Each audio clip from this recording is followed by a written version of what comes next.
Madaling araw ng May 18 nang sumakay ang tatlong lalaki sa TNVS unit ng driver na si Raymond Cabrera mula sa establishmentong ito sa Parañaque City. Hindi kasama sa mga sumakay ang mismong nag-book sa ride-hailing app.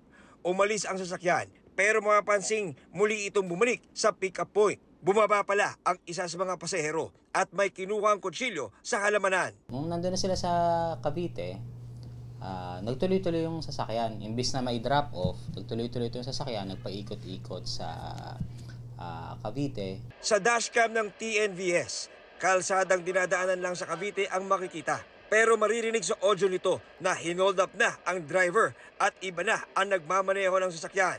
Sa isang punto, maririnig ang usapan ng mga suspect mula sa pagkuha nila ng cellphone ng biktima hanggang sa aktwal na pagpatay sa biktima. Fingerprint mo itong isang cellphone niya. Ay, walang password. Tinatagit yung puso. Hindi ko makuha. Tuluyan nyo na. Patayin ka na namin. Ang assumption natin is ito yung biktima at maririnig natin na siya ay sinasaksak at pinapahirapan ng mga tao na kasama niya doon sa sasakyan. Napasa kamay ng NBI ang CCTV footage sa Valenzuela City pasado alas 2 ng hapon noong May 18. Kita ang pagparada ng TNVS sa isang convenience store at pagbaba ng dalawang sakay nito.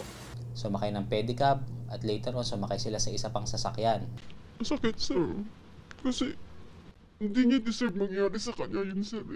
Yung dinanas niya dun sa mga taong walang awa po. Ang pinaka-main goal po talaga namin is makita po siya. Kung may ginawa mo po talagang hindi maganda sa kanya, kahit mabigyan na lang po namin siya ng maganda at maayos na libing po.